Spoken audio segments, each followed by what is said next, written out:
and welcome back. Um, Welcome to the first part of the mini lectures. I'm going to try to do this with minimal editing, so please bear with me on any mistakes you might see or have. All right, so let's just remind you of where we're at. We're covering, I'm going to wrap up acids and bases, and so this will be a real quick reminder of some of the things that, this has been like 2 weeks now, 2.5 weeks. The concept of pH, the logarithmic function of reporting concentration, P anything, we can convert as a function of whatever that value is. We can take a logarithmic function of it and changes that value. This is great for reporting pH, POH, or pKa, the Ka function. Not so much pKb. I mean, it works, but we don't really use it too much. But it's there. You'll see pK, and the anti-log, you take the exponent and raise it to that power, and that will be your value. Again, converting back and forth. That's old material. You've done that before. Right? Other useful forms of this is the circle of pH, converting from pH to H0 plus to OH minus to POH. These are all concepts. These are all related to solution chemistry. Again, given one value, you should be able to generate the others, or given one of the pH value, for instance, you should be able to generate any of the other ones as well. Right? A very useful one is KW statement, which is the H2O plus concentration, the water concentration, and POH. All right. So, all of this is in this supporting files document. All right. So these are files that we will be using, and so it's separate. So it's kind of useful, particularly when you're doing homework and things like that, to have that file out. So let's actually cover the module. All right, so this is a live document. This will be changing as I'm editing it. I'm trying to do these roughly in order, record them as fast as I can for you guys so that you guys can clear this off your plate. All right, so we're going to wrap up acid-base chemistry, again, just review some of the concepts and go into, again, buffers.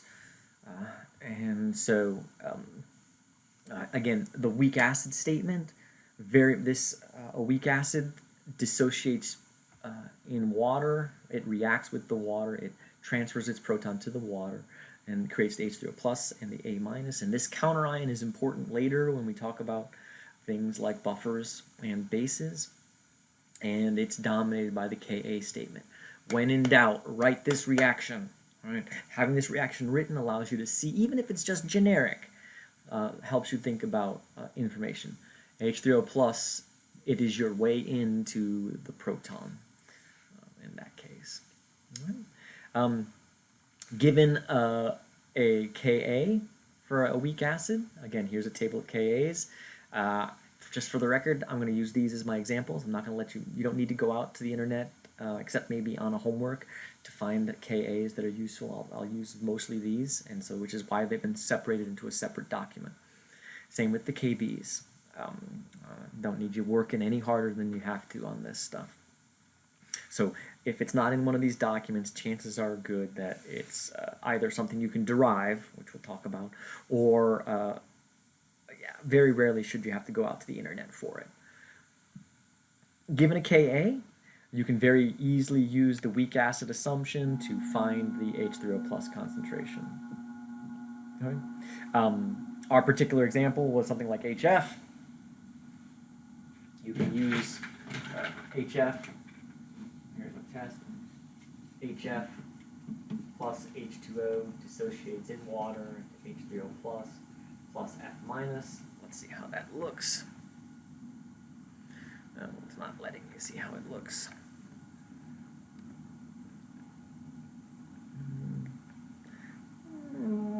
I'll give it a.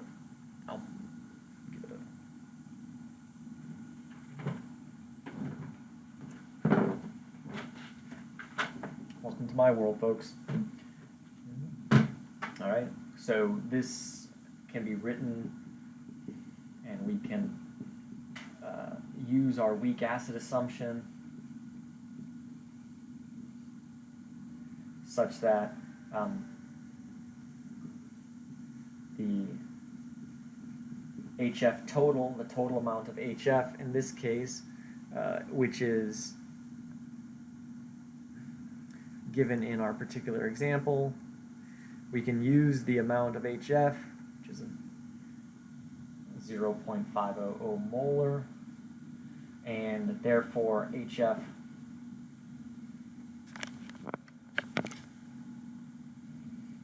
concentration 0.500 molar minus X. And so this is our standard weak acid assumption, is that this value is negligible.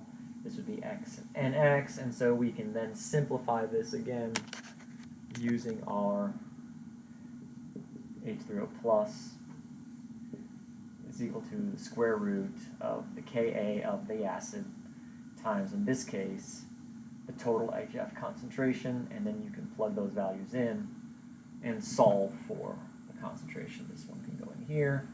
The Ka you can look up from the table, which in this case was 7.1 times 10 to the minus fourth. Plug them in, take the square root, and solve for X.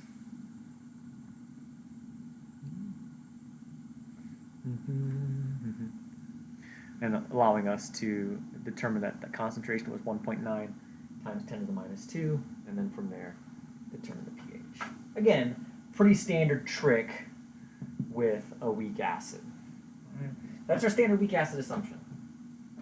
Nothing crazy about that. All right. Now, same idea applies to weak bases. But the reaction is different. For a weak base, again, these are reacting with water to produce the conjugate acid and OH minus. The work is almost exactly the same, except rather than a weak acid amount, you will rely on the base total, whatever the original amount is, times its Kb. Square root of that would equal the OH minus concentration. When you work with acid, H3O plus is the target. When you work with base, OH minus is the target. And that's true for other things besides obvious weak acids and weak bases. And so given a solution of a weak base, you can find it. If they give you Kb and they're talking about a base, then probably you're going to be working for hydroxide. Now, there are other, and this is where we left off in the class, there are other things besides just your standard weak bases.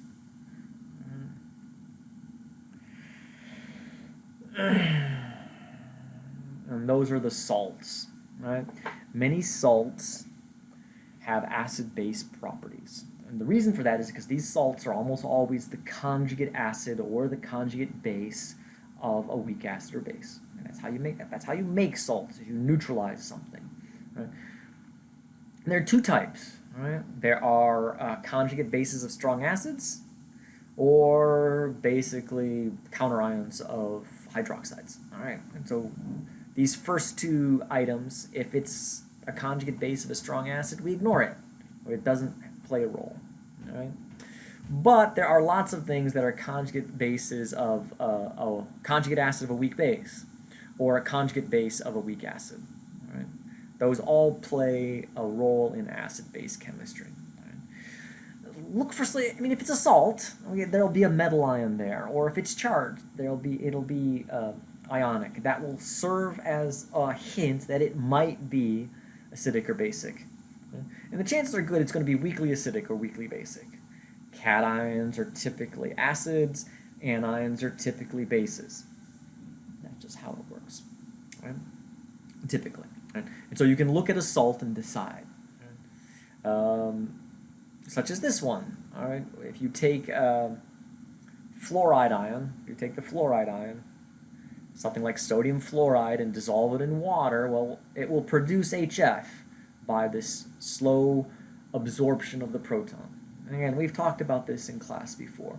These salts, because they're really weak, they're not, this equilibrium right here does not lay towards the products. It lays towards the starting materials. That means that you dump in a bunch of F, it's going to soak up a little bit of proton from solution. A little bit of the H, and that is that H plus goes down, the OH minus has to go up. Again, linked equilibrium. All right? So, if you take a salt like sodium fluoride, you dump into water, it will make hydroxide ion in the process. And you can use that to predict. Right? Now, what's important though is this salt, it's a conjugate base. And so it is a conjugate base, so therefore it is a base, and therefore you need to use Kb. Right, so Kb is important for this. Again, you're not going to find Kb for that material in a table. You might, but, right? And if you could Google it, fine. All right, but chances are good though. Your safer bet is, oh well, you know that it's a conjugate base of this acid. This acid has a Ka, and Ka times Kb